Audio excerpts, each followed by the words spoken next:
In the quiet suburban town of Brooksville, there once lived a seemingly ordinary circus that captivated the hearts of both young and old. It was a small, traveling circus that took pride in its enchanting performances and colorful characters. Among them was a jovial clown named Mr. Chuckles, who was adored by all for his exceptional comedic skills and infectious laughter. However, beneath Mr. Chuckles' cheerful facade lurked a darkness that few could fathom. He was known to suffer from severe bouts of madness brought on by an undisclosed past trauma. Despite his disturbing inner demons, he maintained the outward appearance of a harmless entertainer, making everyone laugh until their bellies ached. One fateful evening, the circus performed its final act for the night, and as the audience dispersed, a young girl named Emily accidentally dropped her treasured locket near the clown's tent. Oblivious to the loss, she returned home with her family. As the moon ascended to its zenith, the circus grounds turned eerily quiet. The once vibrant and lively place was now engulfed in a sinister silence. It was then that a chilling transformation overcame Mr. Chuckles. His laughter took on a manic tone, and his face twisted into an unsettling grin. With Emily's locket in his possession, he conjured an unholy ritual to harness its energy. Little did anyone know that the locket held a fragment of powerful black magic, and its loss had greatly upset an ancient entity that now sought to claim retribution. From that night onwards, an eerie presence gripped Brooksville. Bizarre events began to unfold throughout the town, and strange sightings of a menacing clown wandering the streets were reported.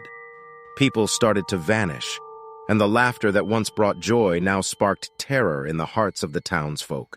Emily, tormented by nightmares and visions of the malevolent clown, realized that the disappearance of her locket had unleashed a horrifying curse. Desperate to save her family and the town from the sinister grip of Mr. Chuckles, she sought help from the town's wise old librarian, Mr. Barnes. Mr. Barnes delved into ancient tomes and records, learning about the cursed locket's origin and the entity it had awakened. Armed with knowledge, Emily and Mr. Barnes embarked on a perilous journey to confront the deranged clown. The final showdown took place in the long-abandoned circus grounds, cloaked in an ominous fog that seemed to emanate from Mr. Chuckles himself.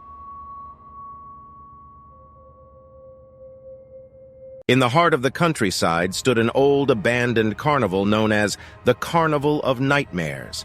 Decades ago, it was the center of joy and laughter for the townsfolk, but a tragic incident during its final show led to its abrupt closure. The mysterious disappearance of several children on that ill-fated night had forever tainted the carnival's reputation. Years passed, and the carnival was all but forgotten, becoming the stuff of local legends and ghost stories. However, one summer, a group of adventurous teenagers, curious about the eerie tales, decided to explore the carnival grounds. Among them was Sarah, a fearless and inquisitive young girl. As dusk settled, the group gathered at the rusted entrance gates of the carnival, their hearts pounding with excitement and apprehension. Sarah led the way, her flashlight illuminating the once colorful attractions now consumed by darkness and decay. The carnival seemed eerily alive as they ventured deeper into its heart. Rides creaked and groaned as if awakening from a long slumber, and the laughter of long-forgotten visitors echoed in the wind. Sarah's friends exchanged nervous glances, but their curiosity kept them going. As they approached the main tent, the atmosphere grew more oppressive, and a haunting melody filled the air. It was a melancholic tune that seemed to tug at their souls. Sarah was the first to enter, followed hesitantly by her friends. Inside, the tent came alive with flickering lights, casting eerie shadows on the walls. Suddenly, a gust of wind blew through, slamming the tent flaps shut. Panic ensued, and the group found themselves trapped in a nightmarish maze of illusion and horror. One by one, they encountered terrifying apparitions: clowns with malevolent grins, ghostly acrobats floating mid-air, and unsettling laughter that seemed to come from nowhere and everywhere at once. Sarah's friends were paralyzed with fear, unable to escape the twisted reality they found themselves in. Determined to save her friends, Sarah pressed on, following the cryptic clues scattered throughout the haunted carnival. As she unraveled the mysteries, she discovered that the carnival was cursed by the vengeful spirit of the carnival's former ringmaster, Mr. Blackwood.